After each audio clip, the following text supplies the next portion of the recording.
બને છે। આ 24 તત્વો આપણી પાસે હોય અને એટલા માટે અમરીશજીની કથાની અંદર આવશે કે એકાદશી કઈ છે?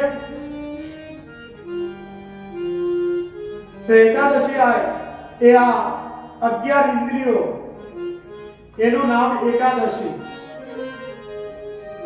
એ આગળ અમરીશજીની કથાની અંદર એ બતાવે છે કે ઇન્દ્રિયો દ્વારા ભગવાનમાં આપણે રહીએ ત્યારે અમરીશ જેવા આપણે બની શકીએ।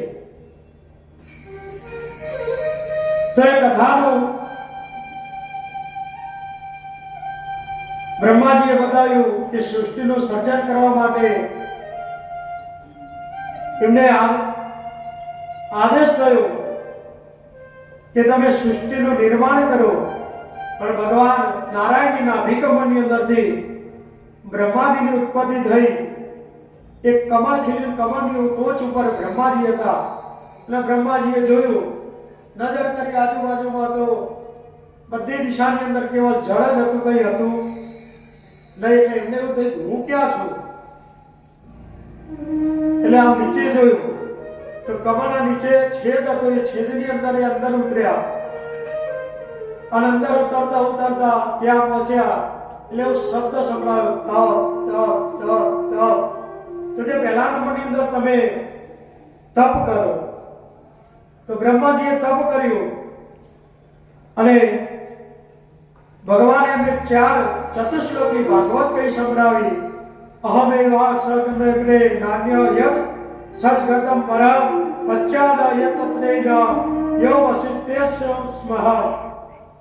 ચતુશ્લોકી ભાગવત અને ચતુશ્લોકી ભાગવત દ્વારા બ્રહ્માજીએ દરેકને વહેંચી અને પછી ભગવાને સૃષ્ટિનું નિર્માણ કરવાનું શરૂ કર્યું। ત્યારે બ્રહ્માજીએ સૌપ્રથમ મનુ અને શતરૂપા એકમાંથી 2 ભાગ કર્યા। 2 ભાગની અંદર ભગવાનને કહ્યું બ્રહ્માજીએ કે સૃષ્ટિનું તમે સર્જન કરો। સૃષ્ટિનું સર્જન કરવા માટે બ્રહ્માજીએ જ્યારે કહ્યું ત્યારે સનત કુમારોના જે 10 પુત્રો હતા એમાંથી સનત કુમારોને પહેલા નંબરમાં કહ્યું કે સૃષ્ટિનું